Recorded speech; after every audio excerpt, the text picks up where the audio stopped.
You wouldn't find a lawyer right now. There is no lawyer like that on the market. Hello everybody, I'm Masha. And I'm Xenia. And this is Value Tokenized. One of the jurisdictions that attracts a lot of attention these days in terms of security token offerings is Liechtenstein.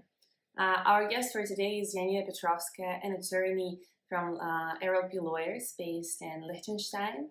And she will give us a comparative overview of Liechtenstein and Switzerland as potential jurisdictions for doing a security token offering.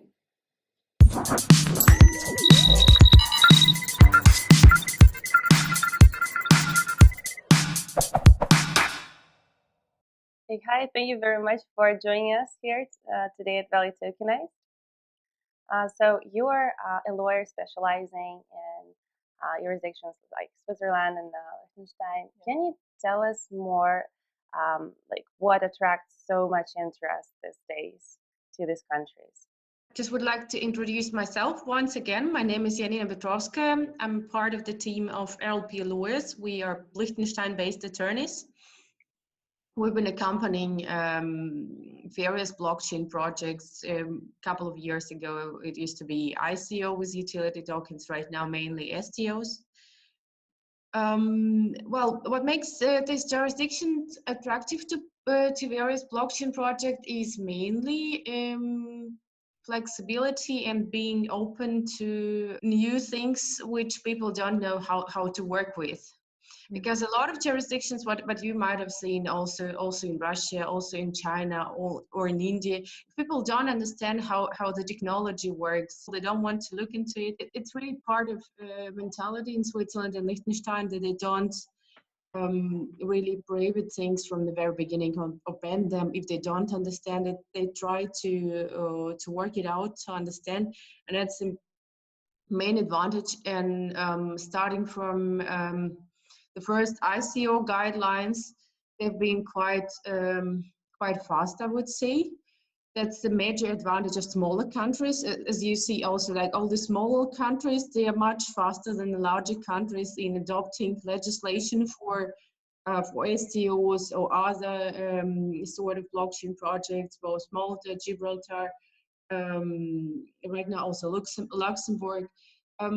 It's really an advantage of a smaller country that you can be faster than a larger country is. But talking about, for example, fundraising and actually tokenized securities. So does it not, like being a small country, does it not limit the issuer to a certain extent? That's a major difference between Switzerland and Liechtenstein. The thing is that Switzerland is not a part of the European Union, and it's not a part of European Economic Area, which means that most of the financial products that they offer are not really allowed to be traded on a European market. Yeah. Mm-hmm.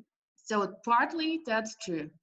But also, you should also take into account that for a lot of professional market players, like for hedge or VC funds, it doesn't really matter. They're also represented in Switzerland, or they can purchase security token via their brokers also in Switzerland. So for some consumers, it might be a restriction or a limitation, but for some consumers, it's actually not. So of course, countries which do give access to larger markets like Liechtenstein or Malta, of course, they have more advantages. So we're just launching your security token, issuing the prospectus for security token in Liechtenstein would give you actual access to the whole European market, which is just great. And that's why that's what we see. What is happening? A lot of projects, they're based both in Switzerland, and they do part of their operations in Switzerland. And then when they decide to go for security token to cover larger markets, with Liechtenstein you cover both European Union and Switzerland, then they issue the security token in Liechtenstein, but they also still have some part of the operations in Switzerland. And I think it's a very good combination. But so if you were launching an STO, would you choose yourself Switzerland or Liechtenstein? It really depends. It really depends on the investors that you target. It really depends on the size of the project, because for some larger projects, like we would like to attract hundreds of millions, and they already have quite a good financing, Liechtenstein might be a little bit small, because they're afraid that smaller jurisdictions, especially the jurisdictions that are part of the European Union, that they can be at certain points not really be stopped, but they can be influenced by the European Union. And you've already seen the ESMA report, which is a very positive and liberal one, I must say, because it really has a very liberal approach. They do not want to ban anything. They say, we give it right now to the national authorities. They're responsible for that.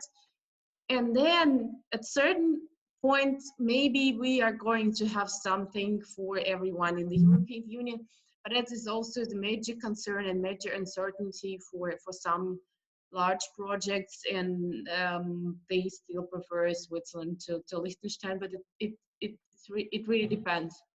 I mean, in terms of costs, we're running an STO and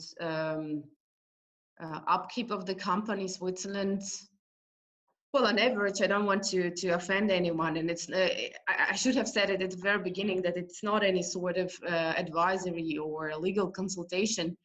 But on average, it's still minimum 30-40% more than in Liechtenstein. So it's really up to the project. If it's a large one with world-known name, most likely they would prefer Switzerland to Liechtenstein. If it's a smaller one with a smaller budget, but they still would like to have a decent jurisdiction, you know, not like issuing token on Cayman Islands with no regulation.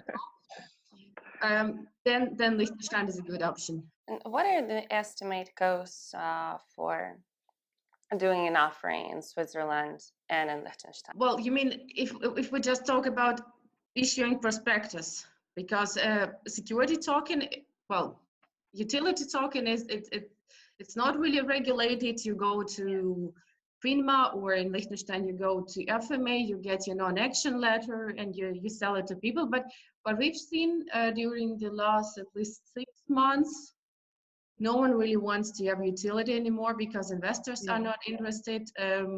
Neither large investors nor small investors. Like, it's not the perception of the market has changed. And for security token, it's more or less, well, legally in Switzerland, it's not really a security. In Liechtenstein, it's more like a security. They apply all the legislation to security token, like the standard security. You have to publish a prospectus. You basically sort of issue a security using a token. And for publishing prospectus, you have to have a company there. You have to have certain staff there, like at least a director. It also really depends on the setup, but you have to have a decent setup. You have to have a company. You have to publish a prospectus. Also other documents for investors. Depends a lot on advisors that you engage, because cost of the advisors, of the lawyers, can be really different. Like, I mean, in Switzerland, it could start from 50,000 francs to almost no limit, like 250, 350. It really depends on advisors that you engage, because right now there are like I would say at least 5 to 10 various law firms which already work with security tokens. Well, there are like 3 to 5 which work with security tokens also in Liechtenstein, and the prices could be also really different, like starting from 30-40K francs to also 150, 200. A lot of projects are now looking into using some exemption. So in order to not publish a prospectus, at least if you look at US or European Union as well. Talking about Liechtenstein, which exemptions apply and what are their restrictions? It's either a limited number of investors or it's 1 million francs. Well, for some projects it could work. It could work. Yeah. If you just get just 1 million financing, it's okay. Or you have a limited number of investors, but then they're not so many exemptions to be honest. So Yeah. anyway, you have to go for the prospectus. And so, for a project who is looking to publishing a prospectus and doing securities offering in Liechtenstein, what would be the process of starting the whole thing? The first step would be getting a legal opinion and getting a first meeting with the regulator, in my opinion. First of all, of course, you have to have a business model behind your token, tokenomics, and it should be well worked out, because it doesn't really make sense to approach the regulator with having nothing, because they would say, okay guys, go back home. They're really nice, they're very open-minded, they're very open. Anytime you would like to get a call or appointment, we talk with them every day. We get if we do not reach someone, they call us back. We can have a meeting within a week, but you still have to do your homework. I mean, if you are going to raise money from investors, if you're going to raise millions from investors, you still have to show something. And both Switzerland and Liechtenstein, they really care about the integrity of the market. They really care about investors' protection. So they really have to see that you are going not to just collect investors' money and run away.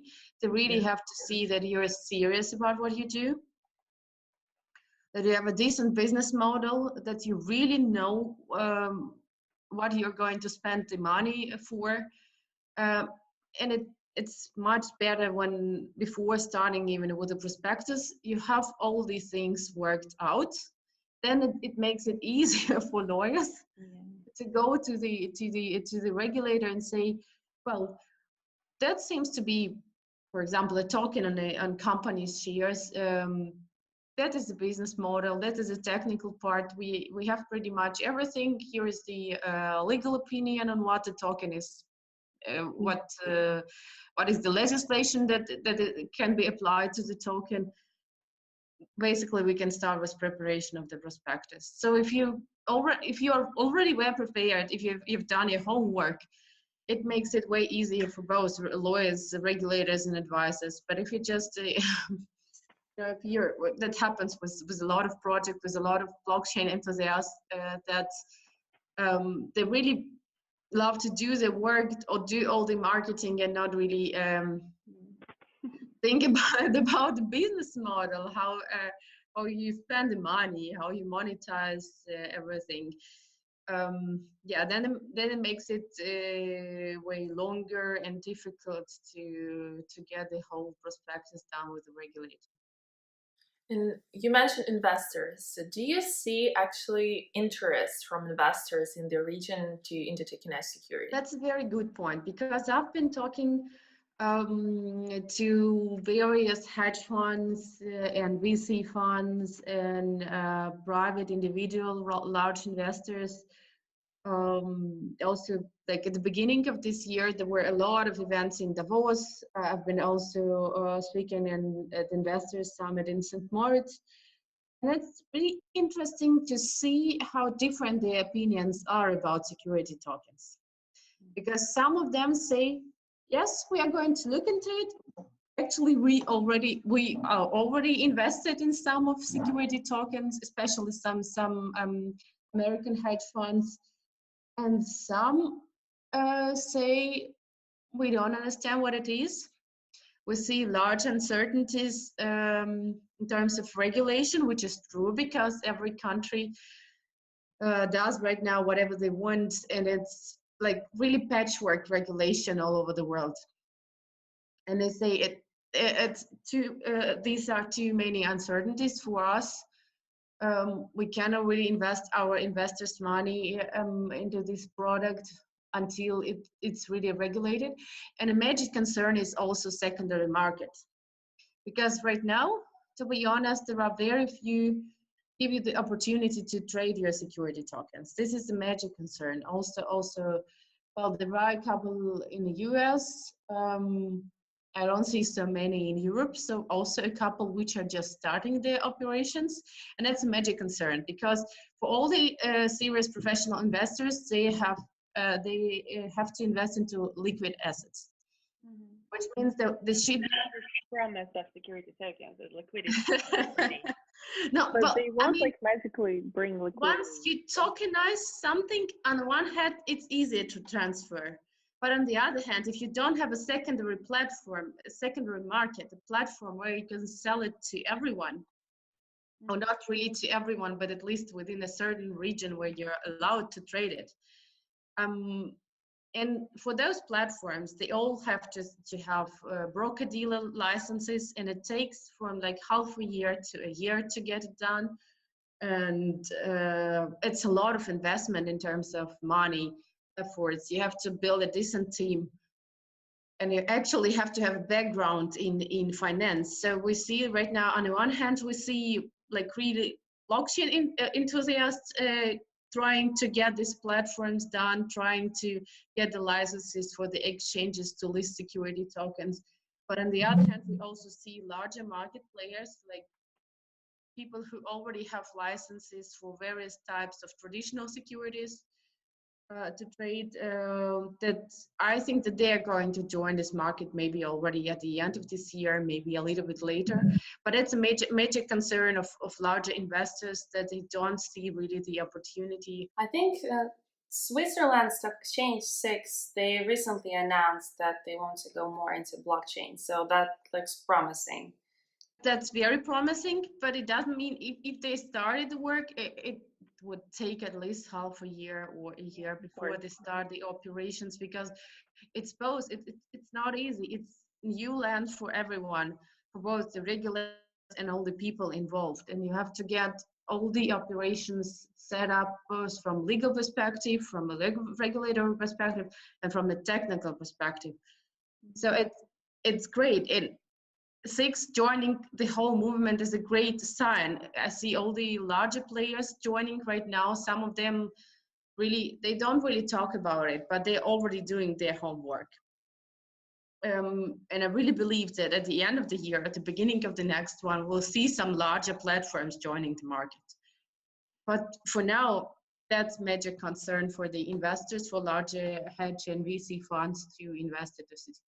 And there is an opinion that right now the projects that are looking into raising money through like tokenized securities, like tokenizing themselves, are the projects that are not good enough for traditional VC funding, and they can't go through the ICO way because it's not already a thing.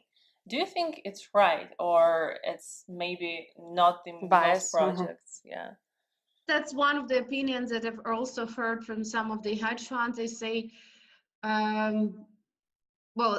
STO is something between the ICO and IPO. So it's not that easy. It gives sort of protection to investors, but it's still not that difficult as IPO, and it's not that costly. So it's meant to give opportunities to especially startups and small and medium enterprises to get easier financing to grow. But a lot of hedge funds say, money shouldn't be that easy to get money from investors, you know. And maybe STO is going to make it too easy. Some of them say IPO is really okay. If you would like to have investors' money, you have to do this, a lot of work, invest a lot of. But I think that it's also one of the opinions. What I've heard, at least from some of the influencers, also in the crypto valley, that the market is huge. I mean, it's several billions at least of market for the tokenized securities. And of course, at the beginning, there will be a lot of maybe not really quality projects, and the regulators and all of us, we will have to learn which projects to invest to and which not to invest to, or how to adjust maybe the regulation or the court practice to avoid some scammy projects to invest to. But in my opinion, it only needs time and practice, and then we will see whether the STO is really the new big thing or it's not. But as I say, when I look at the size of the market, and also when I see like some really large big sharks joining the market right now, I believe that they have some better overview of the market and the situation that I do. Another big interest in tokenized securities is shown by real estate projects. And we see US starting to be active in this field. And what's the situation in Liechtenstein with it? Well, that's what we are doing right now. We're actually working on tokenized funds, investment funds. We're working on tokenized their shares, while the fund itself invests into real estate, because, well, the major purpose of tokenizing real estate is also to make these type of assets more liquid. I really see that it has a future. There is a market there. Of course, there is the same issue with sometimes with secondary markets. But I also see, for example, not only the funds that we work on right now, but I also see other projects working on tokenizing of real estate, token estate, for example. Yeah, we met just a couple of weeks in Geneva. They one of the largest Switzerland either real estate brokers or just companies which invest in real estate. They bought part of their stake of the tokenization platform. So, I mean, I'm not an economist myself. I'm not in the real estate area, but when I see larger market players, people who are really into the industry doing things like that, I think that they know what they do.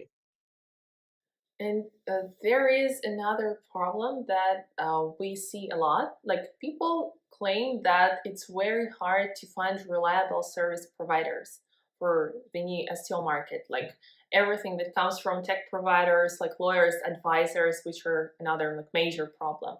What do you think about this? Like, is it an issue, and what is needed to create this level of trust for the new players in the STO market? I really think that the thing is that everyone is learning right now, both regulators and lawyers. It's very new. It's really brand new for everyone. You wouldn't find a lawyer right now who has done like 10 STOs. Yeah. There is no lawyer like that on the market. I would like to see one. Maybe. Well, maybe only in the US, but not in Europe. And the thing is that everyone is really learning, and it's only learning by doing. And of course, those who do it for the first time, they go this way first, but they make the roads for other people who would join the movement afterwards.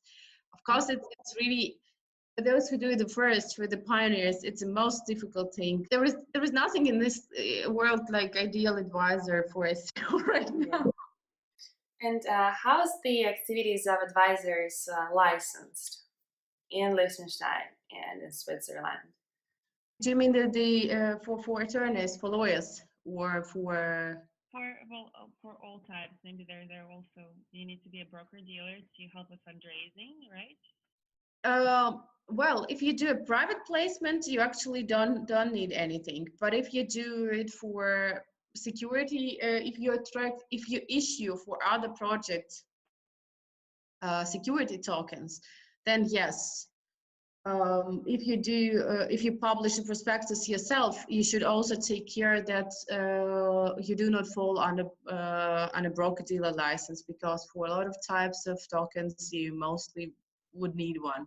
So you either partner with someone who has a license, or you structure your token the way that you don't need a license. For advisors, for lawyers, you have to be attorney. You have to work with other attorneys, and that's a licensed activity in Liechtenstein. It's also licensed activity in Switzerland. So you actually need people which are qualified locally, first thing, and second thing, they have to have an office there. They have to we have to have an insurance, for example, for quite a large amount, and we have to fulfill a lot of requirements which are not that strict in a lot of jurisdictions. For example, I'm not really allowed to talk about the projects that we do. Yeah. I mean, I can publish on my homepage that we are working on an STO for tokenization of shares, and that's it. Mm-hmm. So I cannot really use the names, I cannot really use the logos. And there are a lot of restrictions for attorneys in Switzerland and Liechtenstein to work there. Also to things how we behave in public and what we say. Yeah, these are the things about attorneys work there. Security dealers, security or broker dealer license, we just discussed it in brief. That requires really a lot. I mean, seriously, if you're going to issue securities, tokenized securities, or just in general securities for other people, it requires a lot. You have to have a local office. You have to have a staff. You have to have staff experienced in financial industry. Mm-hmm. And if you're, for example, helping with fundraising, so you're basically just bringing investors. For example, in US, you cannot get a commission for this unless you're properly licensed. And how does it look in Europe? Well, I mean, if you do private placement thing, if you just a company project which talks to private investors, but you don't give a security token to them, Yeah. then it's not really a licensed activity. It's not that strict in Switzerland, and okay. yeah, then it's okay. But once you issue security token, then yes, for a third party, then it's a security dealer license. With commissions, it's a similar thing. Mostly in Switzerland and Liechtenstein, you should be really careful because working on a financial market, and also it's the same for lawyers. Commission either are prohibited or are restricted. That, for example, in Switzerland, lawyers are not allowed to pay commissions at all. It's considered to be conflict of interest. In Liechtenstein, they can, but mostly, well, it's also really restricted. Like you have to disclose it to the clients, and mostly also lawyers don't really like to do that. Not to commit any breach of professional obligations. Yeah, I think, and maybe to sum it up and to finish our talk, can you maybe give your overview and your vision of the regulatory dynamics in the region, in Liechtenstein, and what we'll see coming in the next year or so? Really looking forward to the Liechtenstein Blockchain Act. That's one of the major differences between Liechtenstein and Switzerland, because Switzerland is quite large, and most of the laws, they have to go through a referendum, which is on one hand is good, but on the other hand, it also makes it slower. What they've done, and you might have seen that already, was in the end of December, they've published guidelines, DLT, for DLT projects, which are really quality stuff, really detailed, very nice. In Liechtenstein, we are waiting for the Blockchain Act to come into force, because it will also help us create more certainties for what token is, how you transfer token, how you store token. That's also a very good thing. But in general, for the future, I believe that more countries will join the regulation, and there will be also maybe in the next 3 to 5 years, I believe there will be also something. Well, first there will be some recommendations on the FATF level. Last year they announced that there are some recommendations needed, so there will be some, but I don't think there will be restrictive because what I've read from their opinion, they do not really consider crypto to be major source for frauds or money laundering. There will be also something, there should be also something on the level of the European Union maybe, or on the level of some international organization, but it needs years to come. So right now, I would say it's a paradise for smaller countries to attract the project, to attract the most interesting blockchain projects, and to really move ahead of larger countries with more favorable conditions and legislation. And yeah, one of them is Liechtenstein Blockchain Act, and we're really looking forward that the act would come into force. And then we're gonna see how it's going to develop further. Yanina, thank you very much for joining us here at Value Tokenized. Thank you for this interview, and we will talk soon. Thank you.